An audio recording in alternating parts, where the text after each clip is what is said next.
Thousands of miles on the other side of the world live these Chinese boys. Once, long ago, their home was a vast distance away from our own, but that isn't true anymore. Now boys, their fathers, mothers, sisters, cousins, are paving the way for a great air highway between their home in China and a land barrier so that they could live in isolation.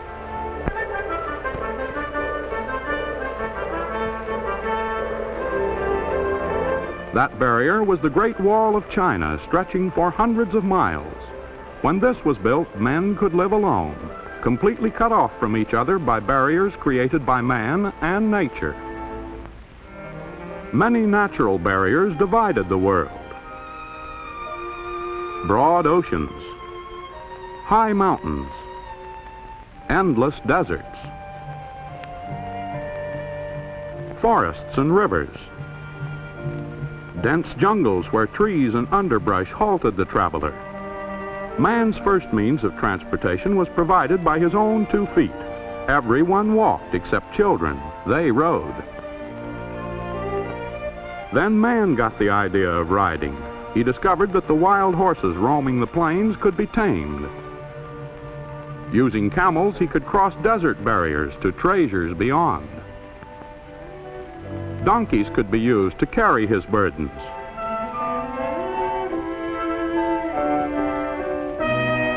Then a discovery that, though seemingly simple, is one of the greatest in history, the wheel. Civilization began to roll forward.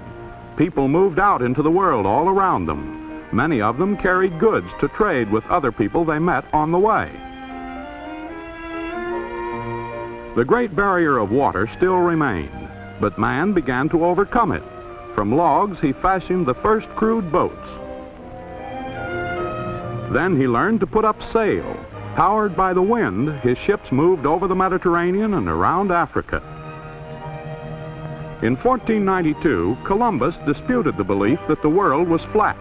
Searching for a shorter trade route to the east, he discovered a new world to the west. Then Magellan set forth to prove the world was round by sailing around it. He accomplished this then gigantic feat in 3 years. The Atlantic and Pacific Oceans were no longer terror-filled barriers. The world had grown smaller, but its new expanse still seemed immense.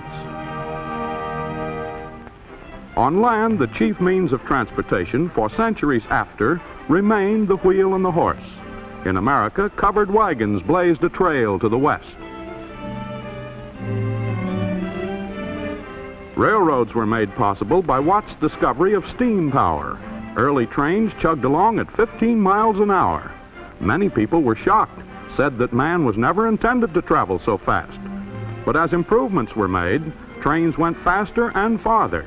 By 1869, a steel ribbon of railroad track had tunneled through mountain barriers, had spanned rivers, and had united America from coast to coast.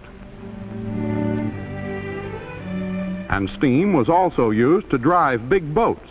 No longer dependent upon the whims of the winds, boats could move under their own power to wherever the world's rivers and oceans would carry them. Communication was made swift by the telegraph's key, tapping words across a continent. Morse's telegraph was followed by the telephone, invented by Alexander Graham Bell. Now, a voice could be carried as far as wires could be strung. With these new forms of transportation and communication, the Earth's vast distances were losing their power to keep people apart. Our world was indeed becoming smaller. By 1899, Nellie Bly, a woman newspaper reporter, was able to travel around the world in 72 days. She used a combination of the fastest sea and land travel. The gasoline engine completely changed land transportation. People greeted the horse carriage with cries of "Get a horse!" But the automobile was here to stay. The very appearance of our city streets began to change, as this scene taken by a pioneer cameraman shows. And the lightweight, powerful gasoline engine helped bring about an even more amazing development in transportation, the airplane. This original newsreel film shows how, in 1903, the Wright brothers took to the air. The world soon followed. Communications took giant strides. With the perfection of wireless telephone, voices could be sent vast distances without wires. The peoples of the world were coming ever closer together. At a faster and faster pace, modern inventions were helping man to extend his control over space and time. In 1924, a flight of U.S. Army planes soared around the world in 14.5 days flying time.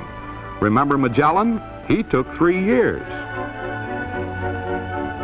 Today, with the achievements of modern science, television opens a new window to us all, reaching every ear and eye with the speed of light, bringing all parts of the earth as close as our living room.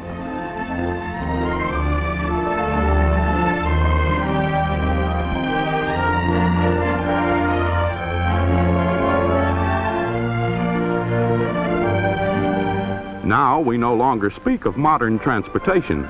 We speak of the air age, an age which is seeing the development of small, light, inexpensive airplanes to share the skies with airliners and transports. Thanks to our planes, a few cents postage will fly a letter from France to New Orleans.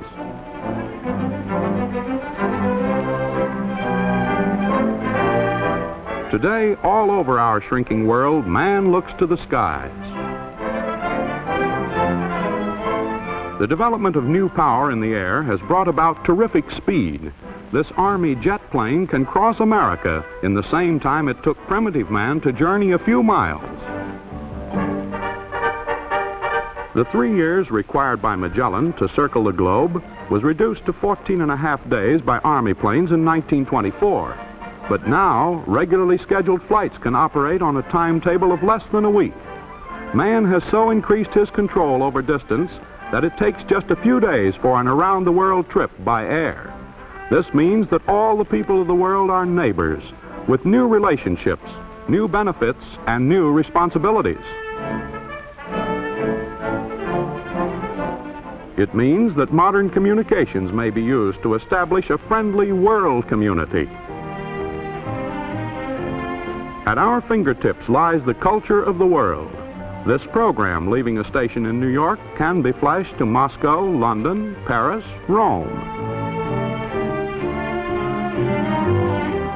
In an age when we can go to any spot on Earth within a matter of hours, modern transportation may be used to carry understanding and friendship to all nations.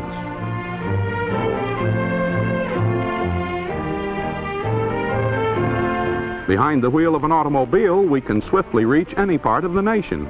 We have broadened our horizons, and the end is not yet in sight. New designs like these cars of the future are waiting to bring distant places more easily within our reach.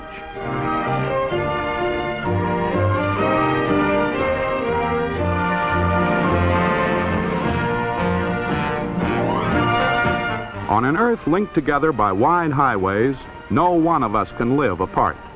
Through the sciences of transportation and communication, we are able to exchange not only our ideas and achievements, but the material treasures of the world as well. International trade makes it possible for the varied products of every land to be enjoyed by all. The contents of your pantry or the materials in your home may come from scores of distant nations.